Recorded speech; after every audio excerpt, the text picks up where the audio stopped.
Hello there and welcome to this brand new video. This is Hub Beyond Numbers, where we learn maths the easy way. Now in this video we are looking at the magnitude of a vector. When we say the magnitude of a vector, we simply mean the length of the vector from its reference point to its terminating point. That is, we want to measure its length. But what you see here, I have drawn vector AB. A starting from the origin to your B over here. Then as you can see, the coordinates of B are what? 3, 4, 3. If I want the length of this here, I can straightforward measure.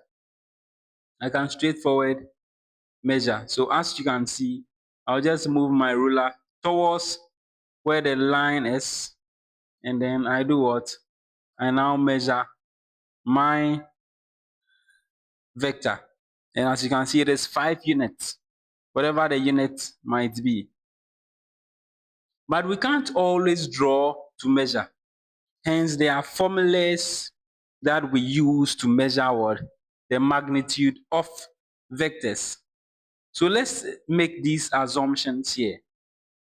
Let's say A, which is the initial point of your vector, has the coordinate x1 and then y1.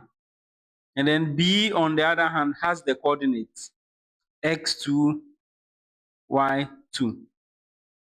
Then the magnitude of vector A, B. This is how we write magnitude with these two lines on them. So the magnitude of the vector AB is equal to the square root of the difference, the sum of the difference between the x's and the y's. What do we mean by that? So we look for x2 minus x1, then we square it. Then minus, or let me say plus. So plus y2 minus y1 all squared.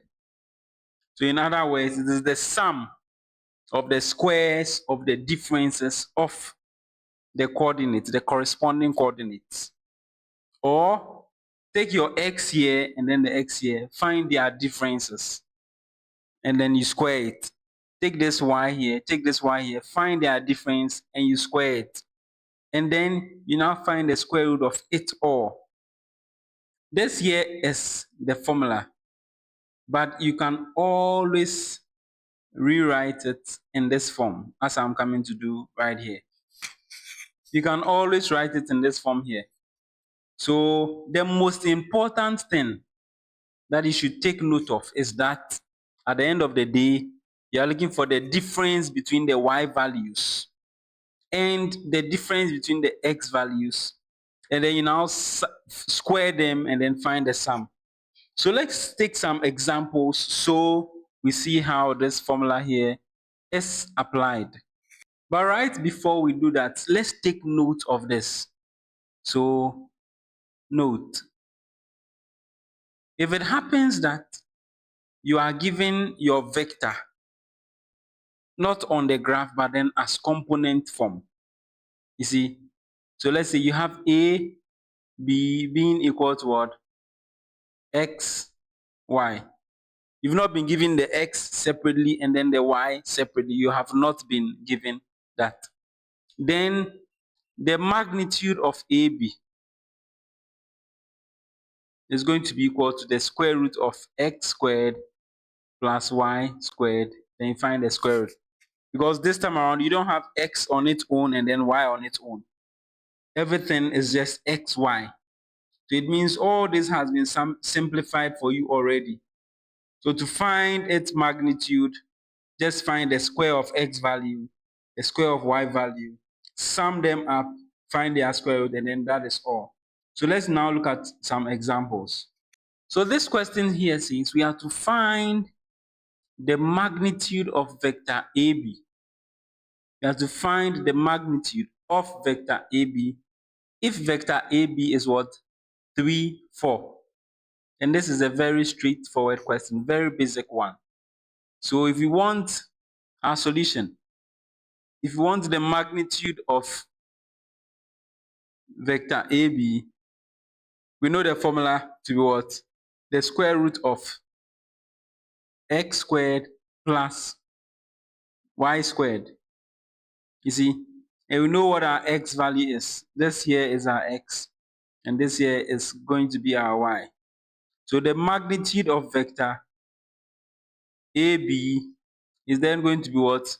The square root of, we have 3 squared, that is substituting the x value, plus 4 squared.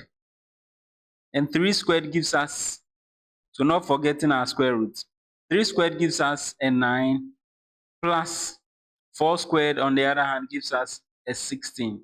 And it is still the magnitude of what? AB. Now we have the magnitude of AB giving us 9 plus 16 gives us a 25. So it means the magnitude of AB is equal to the square root of 25. And what is the square root of 25? The square root of 25 is what? 5. So over here we have no unit. So we just write 5 units. You see, that is all. So it simply means the magnitude of AB is 5 units. Very simple and straightforward. All right? Yes. So let's look at an overview. We have AB being what? 3, 4. This one does not have separate A values and separate B values. No. You have just been given AB being what? 3, 4.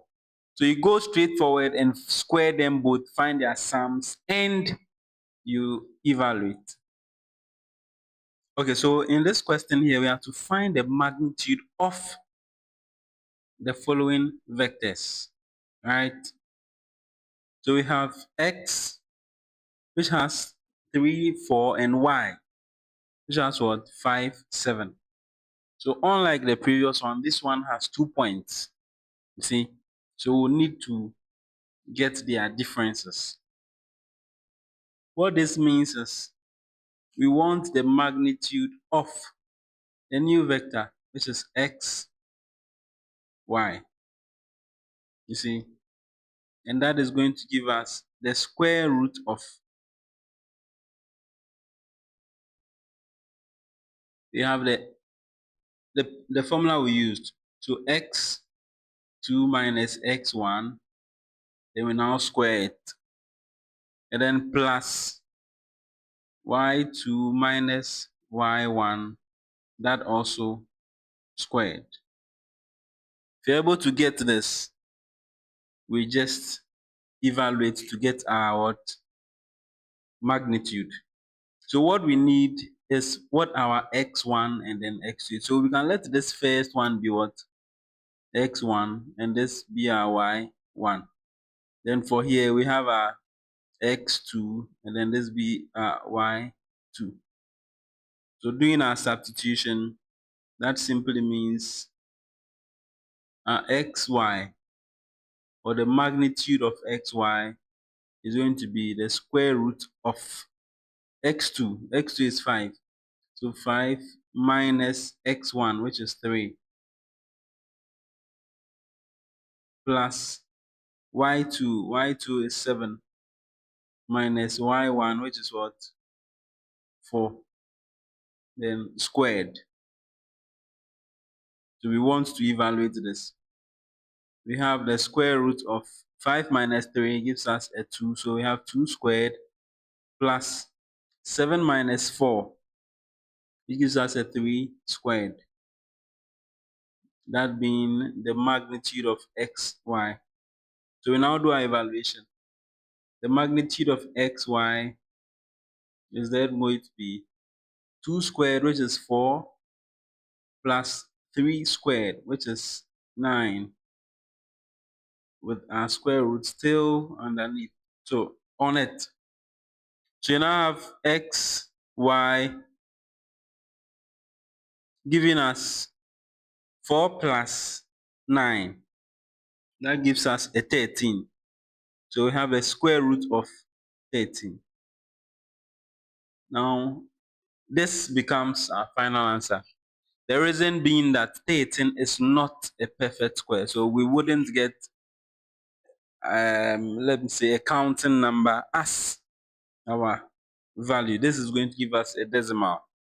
But since we are not allowed to use calculators, then it's just the square root of 13 units. And that is all. All right. So the square root of 13 units. That is the magnitude of the vector you see over here. All right. Okay. So basically, these are the two forms the questions can be in, where you have 2 points, or you have what? A resultant vector like AB, and then you just quickly substitute your x and then your y values. You can go over, if you don't understand, to be able to grasp the steps. But I would write down some exercises here so you try your hands on them as well. So these here are just some 3 questions, all of which are just one resultant vectors that you can try your hands on.